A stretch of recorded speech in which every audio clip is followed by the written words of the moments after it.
अस्सलाम वालेकुम सत श्री अकाल जी। उम्मीद करना कि सारे ठीक हो दे। अच्छा जी, स्केदे दा दूसरा पार्ट और मैं पिछली वीडियो ਵਿੱਚ ਵੀ ਦੱਸਿਆ ਸੀ ਕਿ ਮੈਂ ਹੁਣ ਕੋਸ਼ਿਸ਼ ਕਰਾਂਗਾ ਕਿ ਜਿਹੜੇ ਨਿਊ ਸਕੇਦੇ ਹੁੰਦੇ ਨੇ ਨਾ ਪੇ ਉਹ ਮੈਂ ਪਹਿਲਾਂ ਅਪਲੋਡ ਕਰਾਂ ਤੇ ਬਾਕੀ ਜਿਹੜੇ ਸਕੇਦੇ ਲੇਟ ਹੋ ਗਏ ਨੇ, ਦੋਸਤ ਇੰਤਜ਼ਾਰ ਕਰ ਰਹੇ ਨੇ, ਉਹਨਾਂ ਅੱਗੇ ਮਾਜ਼ਰਤ ਕਿ ਥੋੜੇ ਮਜ਼ੀਦ ਲੇਟ ਹੋ ਜਾਣ ਦੇ।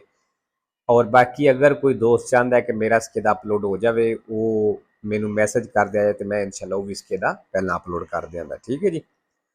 ਤੇ ਜਿਹੜੇ ਨਵੇਂ ਸਟੂਡੈਂਟ ਨੇ ਪੜ੍ਹਨਾ ਸਟਾਰਟ ਕੀਤਾ ਹੈ ਉਹਨਾਂ ਵਾਸਤੇ ਕਿ ਸਟਾਰਟਿੰਗ ਦੇ ਵਿੱਚ 2-4 ਦਿਨ ਹਫਤਾ ਸਮਝ ਕੋਈ ਨਹੀਂ ਸਹੀ ਤਰ੍ਹਾਂ ਆਉਂਦੀ। ਉਹਦੀ ਦੋ ਤਿੰਨ ਵਜ੍ਹਾ ਹੁੰਦੀਆਂ ਨੇ। ਇੱਕ ਤੇ ਲਫ਼ਜ਼ਾਂ ਦੇ ਮਤਲਬ ਵੀ ਨਹੀਂ ਪਤਾ ਹੁੰਦਾ, ਤਰੀਕਾਕਾਰ ਵੀ ਨਹੀਂ ਪਤਾ ਹੁੰਦਾ ਵੀ ਕਿਸ ਤਰ੍ਹਾਂ ਪੜ੍ਹਨਾ ਹੈ, ਕਿਸ ਤਰ੍ਹਾਂ ਜਿਹੜੀ ਇਹ ਤਿਆਰੀ ਕਰਨੀ ਹੈ। ਠੀਕ ਹੈ, ਇਹ 2-4 ਦਿਨ ਜਾਂ ਹਫਤਾ ਲੱਗ ਜਾਂਦਾ। ਇਹ ਸਾਰਿਆਂ ਨਾਲ ਹੁੰਦਾ ਹੈ, ਕੋਈ ਤੁਸੀਂ ਪਹਿਲੇ ਸਟੂਡੈਂਟ ਨਹੀਂ, ਇਹ ਸਾਰਿਆਂ ਨਾਲ ਇਹ ਚੀਜ਼ ਹੁੰਦੀ ਹੈ। ਕਿਸੇ ਨੂੰ ਪਹਿਲੇ ਦਿਨ ਸਮਝ ਆਉਣੀ ਸ਼ੁਰੂ ਹੋ ਜਾਂਦੀ ਹੈ, ਕਿਸੇ ਨੂੰ 2 ਦਿਨ ਲੱਗ ਜਾਂਦੇ, ਕਿਸੇ ਨੂੰ ਹਫਤਾ ਲੱਗ ਜਾਂਦਾ। ਠੀਕ ਹੈ, ਇਹ ਚੀਜ਼ ਨਾਰਮਲ ਹੈ। ਤੇ ਕੋਰਸ ਹੈ ਇਹ ਕੋਰਸ ਚੇਂਜ ਕੋਈ ਨਹੀਂ ਹੋਇਆ, ਸਾਰੇ ਦਾ ਸਾਰਾ ਇੱਥੇ ਕੋਰਸ ਮੌਜੂਦ ਹੈ। ਤੁਹਾਡੀ ਤਿਆਰੀ ਸਾਰੀ ਹੋ ਜਾਏਗੀ। ਐਪਲੀਕੇਸ਼ਨ ਵੈਬ ਪਤਨ ਤੇ ਗੂਗਲ ਤੋਂ ਡਾਊਨਲੋਡ ਹੋਵੇਗੀ ਐਂਡਰੋਇਡ ਫੋਨ ਦੇ ਵਿੱਚ। ਅਗਰ ਤੁਹਾਡੇ ਕੋਲ ਆਈਫੋਨ ਹੈ ਤੇ ਫਿਰ ਤੁਸੀਂ ਇਹ ਵਾਲੀ ਐਪਲੀਕੇਸ਼ਨ ਗੂਗਲ ਤੋਂ ਆਨਲਾਈਨ ਯੂਜ਼ ਕਰ ਸਕਦੇ ਹੋ। ਠੀਕ ਹੈ ਜੀ। ਤੇ ਕਾਫੀ ਸਟੂਡੈਂਟ ਮੈਸੇਜ ਕਰਦੇ ਨੇ ਕਿ ਸਰ ਜੀ ਅਸਾਂ ਤੁਹਾਡੀ ਐਪਲੀਕੇਸ਼ਨ ਖਰੀਦਣੀ ਹੈ, ਕਿੱਥੋਂ ਇਹ ਹੋਵੇਗੀ? ਸਰ ਜੀ ਮੇਰੀ ਐਪਲੀਕੇਸ਼ਨ ਨਹੀਂ, ਇਹ ਗੂਗਲ ਤੋਂ ਤੁਹਾਨੂੰ ਫ੍ਰੀ ਮਿਲ ਜਾਂਦੀ, ਫ੍ਰੀ ਐਪਲੀਕੇਸ਼ਨ। ਠੀਕ ਹੈ, ਤੇ ਜਦੋਂ ਤੁਸੀਂ ਇਹ ਵਾਲੀ ਐਪਲੀਕੇਸ਼ਨ ਕਰ ਲੈਂਦੇ ਹੋ ਕੋਈ ਬੁੱਕ ਦੀ ਜ਼ਰੂਰਤ ਨਹੀਂ ਹੁੰਦੀ, ਸਿਰਫ ਇਸ ਐਪਲੀਕੇਸ਼ਨ ਤੋਂ ਪੜ੍ਹੋ, ਤੁਹਾਡੀ ਜਿਹੜੀ ਇਹ ਤਿਆਰੀ ਉਹ ਮੁਕੰਮਲ ਹੋ ਜਾਏਗੀ। ਠੀਕ ਹੈ, ਚਲੋ ਜੀ 16 ਨੰਬਰ ਸਵਾਲ ਵੇਖਦੇ ਹਾਂ। La responsabilità penale, ਕਹਿੰਦਾ ਜਿਹੜੀ penale ਵੇ conessa ਇਹਦਾ ਤਲਕ ਸੰਬੰਧ al sinistro stradale road accident ਦੇ ਨਾਲੇ ਇਹ esclusa, ਤੇ ਕਹਿੰਦਾ ਇਹ penale ਜਿਹੜੀ esclusa ਹੋ ਜਾਏਗੀ, ਖਤਮ ਹੋ ਜਾਏਗੀ quando si sia prestato soccorso, ਜਦੋਂ ਤੁਸੀਂ ਹੈਲਪ ਕੀਤੀ ਹੈ alla vittima, vittima ਦੀ ਮਤਲਬ ਜਿਹੜਾ ਬੰਦਾ ਹਾਦਸੇ ਦਾ ਸ਼ਿਕਾਰ ਹੋਇਆ ਤੁਸੀਂ ਉਹਦੀ ਮਦਦ ਕੀਤੀ ਹੈ ਤੇ penale ਕਹਿੰਦਾ ਖਤਮ ਹੋ ਜਾਏਗੀ falso। 17 ਨੰਬਰ ਜੀ dritto di presidenza ਵਾਲਾ ਨਿਸ਼ਾਨ ਆ ਗਿਆ। Il segnale raffigurato è ਨਿਸ਼ਾਨ ਦਿਖਾਇਆ ਗਿਆ। può essere posto ਲੱਗਿਆ ਹੋ ਸਕਦਾ ਹੈ su una strada statale, ਇੱਕ ਵੱਡੀ ਮੇਨ ਸੜਕ ਦੇ ਉੱਤੇ vero। 18 ਨੰਬਰ ਜੀ, ਅੱਛਾ ਜੀ ਇਹ ਪਨੇਲੋ ਨਾਲ ਹੁਣ ਕਾਫੀ ਦਫਾ ਨਿਸ਼ਾਨ ਹੁੰਦੇ ਸਵਾਲ ਹੁੰਦੇ ਨੇ ਪਏ ਇਹਦੇ ਐਗਜ਼ਾਮੇ ਦੇ ਵਿੱਚ, ਤੇ ਇਹ ਵੀ ਆਪਣੀ ਪਨੇਲੋ ਕਲੀਅਰ ਕਰ ਲਵੇ ਜਾ 18 ਨੰਬਰ ਸਵਾਲ ਵਾਲੀ। Il delineatore raffigurato è delineatore ਦਿਖਾਇਆ ਗਿਆ, indica ਦੱਸ ਰਿਹਾ un passaggio a livello ਵੀ ਇੱਕ ਫਾਟਕ ਹੈ falso। 19 number la distrazione del conducente, ਕਹਿੰਦਾ ਜਿਹੜਾ ਡਰਾਈਵਰ ਦਾ ਧਿਆਨ ਰੱਖਦਾ ਹੈ può essere causata, ਕਹਿੰਦੇ ਦੀ ਵਜ੍ਹਾ ਹੋ ਸਕਦੀ ਹੈ, ਡਰਾਈਵਰ ਦਾ ਧਿਆਨ ਰੱਖਣੇ ਦੀ ਵਜ੍ਹਾ ਹੋ ਸਕਦੀ ਹੈ dalla accensione di una sigaretta, ਇੱਕ ਸਿਗਰਟ ਦਾ ਆਨ ਹੋਣਾ, ਮਤਲਬ ਇੱਕ ਜਿਹੜਾ ਸਿਗਰਟ ਲਾਉਂਦੇ ਹੋ ਵੈਰੋ ਹੀ ਵਜ੍ਹਾ ਹੋ ਸਕਦੀ ਹੈ।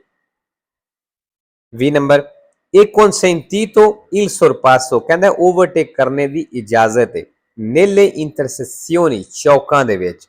se la strada è a precedenza, ਅਗਰ ਸੜਕ ਤੇ ਤੁਹਾਡੀ ਪਹਿਲੇ perché a due carreggiate separate, ਜੇ ਕਹਿੰਦਾ ਦੋ carreggiate ਅਲੱਗ ਹੋਣ e le corsie siano delimitate dall'apposita segnaletica orizzontale, ਤੇ ਕੁਰਸੀਆਂ ਦੀ ਹੱਦਬੰਦੀ ਹੋਈ ਹੋਵੇ ਖਾਸ ਨਿਸ਼ਾਨਾਂ ਦੇ ਨਾਲ ਫੇਰੋ ਜੀ, ਫਿਰ ਓਵਰਟੇਕ ਕਰਨੇ ਦੀ ਇਜਾਜ਼ਤ ਹੈ।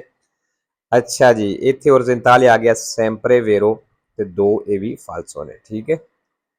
21 ਨੰਬਰ ਦੀ ਨੋਟ ਕਹਿੰਦਾ ਰਾਤ ਨੂੰ nei centri abitati, ਆਬਾਦੀ ਦੇ ਵਿੱਚ, ਸ਼ਹਿਰ ਪਿੰਡ ਦੇ ਵਿੱਚ। il veicolo in sosta, ਕਹਿੰਦਾ ਗੱਡੀ ਸੋਸਤੇ ਵਿੱਚ ਲਾਂਦੀ ਹੋ al margine della carreggiata ਦੇ ਕਿਨਾਰੇ ਤੇ può essere segnalato, ਕਹਿੰਦਾ ਉਹਦੀ ਨਿਸ਼ਾਨਦੇਹੀ ਕੀਤੀ ਜਾ ਸਕਦੀ, ਮਤਲਬ ਨਿਸ਼ਾਨਦੇਹੀ ਕਰ ਸਕਦੇ ਹੋ con le luci di sosta, luci di sosta ਮਤਲਬ ਪਾਰਕਿੰਗ ਲਾਈਟਾਂ ਦੇ ਨਾਲ ਵੈਰੋ। ਜਿੱਥੇ ਇਹਨੇ ਫਾਲਸੋ ਕੀਤਾ ਲੇਕਿਨ ਵੈਰੋ ਇਹ ਇੱਕ ਹੀ ਗਲਤੀ ਸੀ ਇਹਨਾਂ ਦੀ।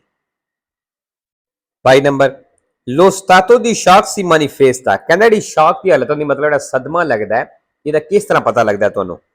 con presenza di brividi, brividi ਹੁੰਦੀ ਜਿਸ ਤਰ੍ਹਾਂ ਜਿਸਮ ਕੰਬਦਾ ਹੈ, ਸਰਦੀ ਲੱਗਦੀ ਹੈ। ਪਹਿਲੇ molto pallida, ਜਿਸਮ ਜਿਹੜਾ ਹੈ ਪੀਲਾ ਹੋ ਜਾਂਦਾ ਹੈ। ਇਹ sudorazione fredda alla fronte, ਤੇ ਮੱਥੇ ਤੇ ਠੰਡਾ ਪਸੀਨਾ ਹੁੰਦਾ ਹੈ Vairo. 23 number il livello del liquido idraulico dei freni, ਕਹਿੰਦਾ ਜਿਹੜੇ ਬ੍ਰੇਕਾਂ ਦੇ ਇਡਰਾਲਿਕ ਦਾ ਲਿਕੁਇਡ ਦਾ ਲੈਵਲ ਹੈ deve essere periodicamente controllato, ਕਹਿੰਦਾ ਉਹਨੂੰ ਕੁਝ ਦੇਰ ਬਾਅਦ, ਕੋਈ ਸਮੇਂ ਤੋਂ ਬਾਅਦ ਚੈੱਕ ਕਰਨਾ ਚਾਹੀਦਾ ਵੈਰੋ। 24 ਨੰਬਰ ਜੀ ਇਹ ਵੀ ਪਨੇਲੀਆਂ ਇੰਪੋਰਟਾਂਟੀ ਨੇ, ਇਹਦੇ ਵੀ ਆਪਣੇ ਪੇਜ ਕਲੀਅਰ ਕਰਨੇ ਨੇ। il segnale raffigurato è ਨਿਸ਼ਾਨ ਦਿਖਾਇਆ ਗਿਆ e posto sulle corsie di accelerazione, ਕਹਿੰਦਾ ਕੁਰਸੀਏ ਦੀ accelerazione ਦੇ ਉੱਤੇ ਲੱਗੇ ਆ delle autostrade ਦੇ ਫਾਲਸੋ। 5 नंबर di senso unico वाले निशान ने। Il segnale raffigurato indica ਦਾ ਨਿਸ਼ਾਨ ਦਿਖਾਇਆ ਗਿਆ ਦੱਸ ਰਿਹਾ ਹੈ ਕਿ ਸਿੱਧੇ ਵੇ marciare ਵਿੱਚ ਤੁਸੀਂ ਲਾਜ਼ਮੀ ਚੱਲਣਾ ਹੈ per file parallele ਬਰਾਬਰ ਲਾਈਨਾਂ ਦੇ ਵਿੱਚ ਜੁੜ ਕੇ falso ਦੀ। 26 number La distanza minima di sicurezza ਕਹਿੰਦਾ ਜਿਹੜਾ ਘੱਟੋ ਘੱਟ ਫਾਸਲਾ ਹੈ se si viaggia a 100 km all'ora ਅਗਰ ਤੁਸੀਂ 100 ਦੀ ਸਪੀਡ ਤੇ ਚੱਲਦੇ ਹੋ deve essere di circa 15 metri ਫਿਰ ਕਹਿੰਦਾ ਤਕਰੀਬਨ ਤੁਹਾਡਾ ਜਿਹੜਾ ਡਿਸਟੈਂਸ ਹੈ ਮਿਨੀਮਮ ਉਹ 15 ਮੀਟਰ ਹੋਣਾ ਚਾਹੀਦਾ ਹੈ ਫਾਲਸੋ। 27 ਨੰਬਰ ਤੇ ਤਸਵੀਰ ਵੇਖ ਲਓ, ਤਸਵੀਰ ਨੂੰ ਸਮਝ ਲਓ, ਫਿਰ ਮੈਂ ਸਵਾਲ ਪੜ੍ਹ ਦੇਣਾ ਕਿਉਂਕਿ ਇਹ ਤੁਸੀਂ ਖੁਦ ਹੀ ਕਰਨੇ ਨੇ।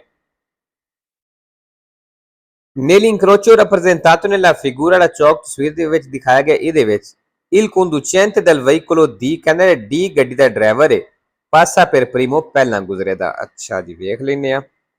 ਹਾਂਜੀ ਜਿਹੜੀ ਲਾਲ ਗੱਡੀ ਹੈ ਡੀ ਕੇ ਔਰ ਇਹ ਪਹਿਲਾਂ ਹੀ ਜਾ ਰਹੀ ਹੈ ਬਲਕਿ ਉਹਨਾਂ ਵੇਰੋ ਕੀਤੀ ਹੈ ਤੇ ਠੀਕ ਹੈ। 28 number autocari, autotreni, autoarticolati per la loro massa notevole ਕਹਿੰਦਾ ਇਹਨਾਂ ਦਾ ਵਜ਼ਨ ਕਾਫੀ ਹੁੰਦਾ ਹੈ non costituiscono ਤੇ ਕਹਿੰਦਾ ਇਹ ਨਹੀਂ ਬਣਾਉਂਦੇ per un autovettura ਇੱਕ autovettura ਦੇ ਲਈ ਉਹ per un motociclo ਤੇ ਇੱਕ ਮੋਟਰਸਾਈਕਲ ਦੇ ਲਈ rischi potenziali maggiori ਕਹਿੰਦੇ ਕੋਈ ਜ਼ਿਆਦਾ ਰਿਸਕ ਖਤਰਾ ਨਹੀਂ ਬਣਾਉਂਦੀ ਇਹਨਾਂ ਗੱਡੀਆਂ ਵਾਸਤੇ rispetto a qualsiasi altro veicolo ਦੂਸਰੀ ਗੱਡੀ ਦੇ ਨਾਲੋਂ ਫਾਲਸੋ ਜੀ। ਇਹ ਜਿਹੜੀਆਂ ਗੱਡੀਆਂ ਦੇ ਨੇ ਨਾਂ ਲਏ ਨੇ ਨਾ ਇਹ ਛੋਟੀਆਂ ਗੱਡੀਆਂ ਵਾਸਤੇ ਜ਼ਿਆਦਾ ਖਤਰਾ ਬਣਾਉਂਦੇ ਨੇ। ਇਹ ਕਹਿੰਦਾ non costituiscono ਠੀਕ ਹੈ ਵੀ ਨਹੀਂ ਬਣਾਉਂਦੇ। ਬਾਕੀ ਜੀ ਇਹ notevole ਆਏ ਆ ਇਹ sempre falso ਹੈ।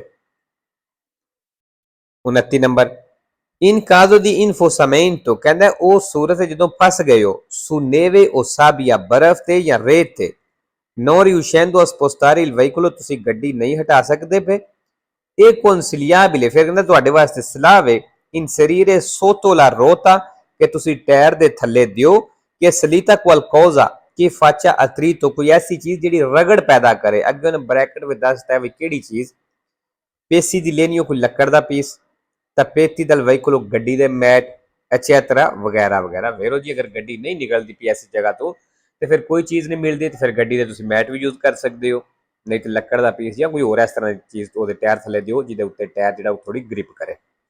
ਅੱਛਾ ਜੀ ਇਹਦੇ ਵਿੱਚ ਇੱਕ ਤੇ ਐਟਸੈਟਰਾ ਆਏ ਆ ਵਗੈਰਾ ਵਗੈਰਾ sempre vero ਤੇ ਇੱਕ ਫਾਲਸੋ ਹੁੰਦਾ ਹੈ acciaio ਨਾਲ ਠੀਕ ਹੈ ਜੀ। ਇਹ ਉੱਤੇ consigliabile ਆ ਗਿਆ ਹੁਣ ਛੁਪ ਗਿਆ ਲੇਕਿਨ consigliabile ਆਇਆ sempre vero ਚਾਰ ਫਾਲਸੋ ਨੇ। ਸਾਬੀਆ ਆਏ ਹੈ ਰੇਤ sempre vero ਹੈ ਫਾਲਸੋ ਕੋਈ ਨਹੀਂ। ਸ਼ਾਇਦ ਅਤਰੀਤੋ ਵੀ ਕੁਛ ਹੈ ਲੇਕਿਨ ਪੁੱਛ ਲਵੇ ਅਜੇ।